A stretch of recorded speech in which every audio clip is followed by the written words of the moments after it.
कभी सोचा है कि एक टॉप स्कूल की एफिलिएशन यानी मान्यता ही सस्पेंड हो जाए? ऐसा क्यों होगा? आज हम एक ऐसे ही चौंकाने वाले सरकारी आदेश को समझने जा रहे हैं जिसने ठीक यही किया। चलिए देखते हैं कि आखिर हुआ क्या था। तो ये है central board of secondary education यानी सीबीएसई का आखिरी फैसला।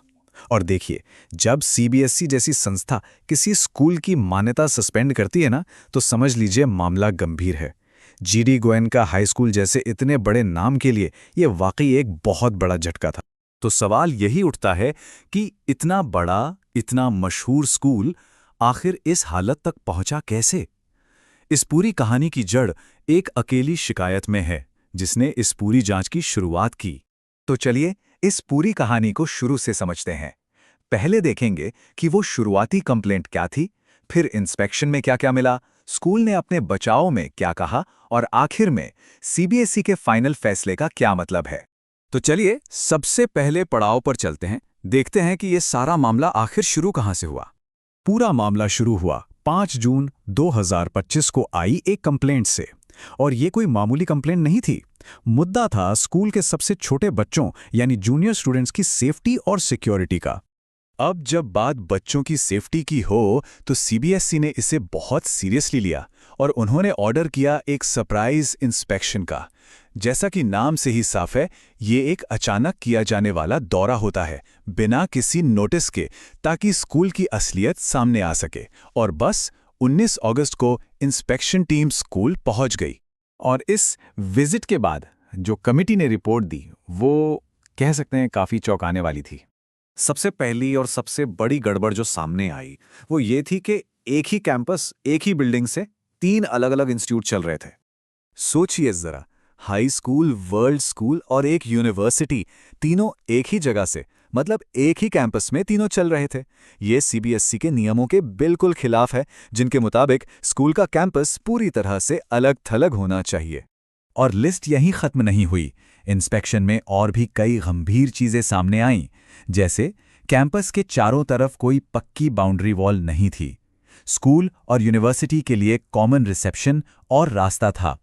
यूनिवर्सिटी के स्टूडेंट्स स्कूल के एरिया में आराम से घूम रहे थे। यहां तक कि लाइब्रेरी और लैब्स भी जरूरी साइज से छोटे पाए गए। बेसिकली हर कदम पर लापरवाही दिख रही थी। अब इन सब इल्जामों के बाद जाहिर है स्कूल को भी अपनी बात कहने का मौका मिला। तो चलिए देखते हैं स्कूल ने अपने जवाब में क्या कहा।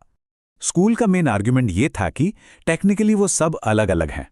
उन्होंने कहा कि हाई स्कूल 7.68 एकड़ के अलग प्लॉट पर है और उसका एंट्री एग्जिट गेट भी अलग है। यानी उनके हिसाब से भले ही सब पास-पास था, पर कागजों पर तो सब अलग-अलग ही था।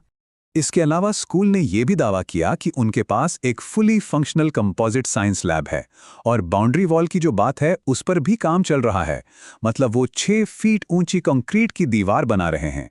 तो स्कूल ने अपनी दलीलें पेश कर दी, लेकिन सीबीएसई ने उन्हें माना या नहीं। यहां से केस और भी इंटरेस्टिंग हो जाता है। बोर्ड ने स्कूल के दावों को अपनी जमीनी जांच के साथ कंपेयर किया। जमीन को लेकर जो स्कूल का दावा था, बोर्ड ने उसे सीधे सीधे खारिज कर दिया।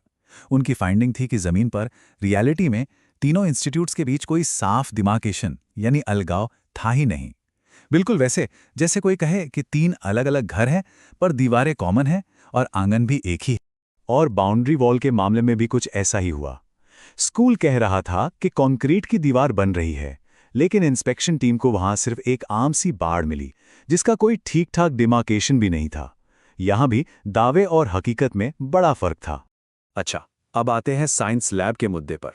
स्कूल ने यह साबित करने के लिए कि उनके पास एक अच्छी लैब है, कुछ फोटोज और एक स्टॉक रजिस्टर पेश किया। लेकिन सीबीएसई की एनालिसिस में एक बहुत ही चौंकाने वाली बात सामने आई।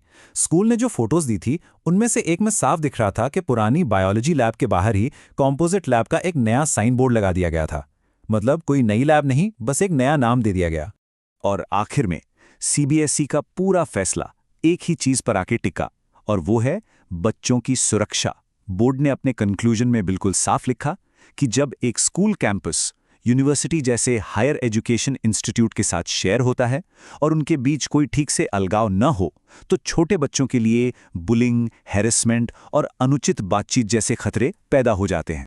तो इस पूरे मामले से क्या सीख मिलती है?